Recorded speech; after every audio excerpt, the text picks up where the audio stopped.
Are you one of those conscientious people who feel strongly about the permanent ecological damage humankind is inflicting upon our planet? Environmental damage, which our lawmakers, manufacturers, and the food industry are doing precious little about. If you are, I have a question for you. Do you eat meat? I repeat, do you eat meat?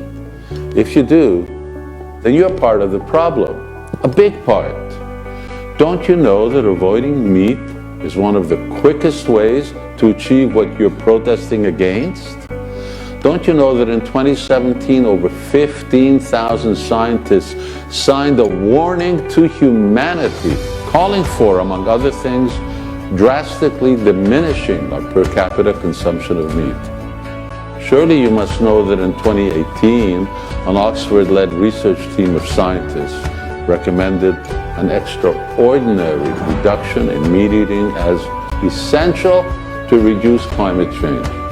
And you got to be aware of this year's special report by the UN, which stressed the importance of shifting to plant-based diets to counteract the threats posed by climate change. So whether you're an activist or a conscientious objector, don't you think that continuing a meat-based diet and protesting climate change is hypocritical? I certainly do.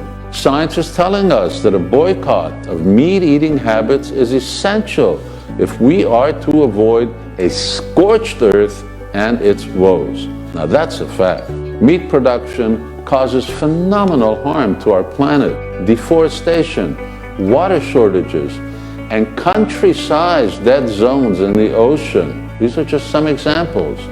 And if people like you, meat eaters, don't change their habits, things will get worse. By 2050, the global income will triple, enabling the current poor to follow your example, the example of meat-rich diet Westerners, the example of affluent, meat-rich dieters. Listen to your conscience. You're eating up our planet. Isn't your conscience telling you to walk your talk? Those of you compliant to the inner voice, to their conscience, to the Supreme, okay, may I ask you, so what do I do? Science replies, eat 75% less beef, 90% less pork, 50% less eggs, 300% more beans and pulses, 400% more nuts. I say go vegetarian.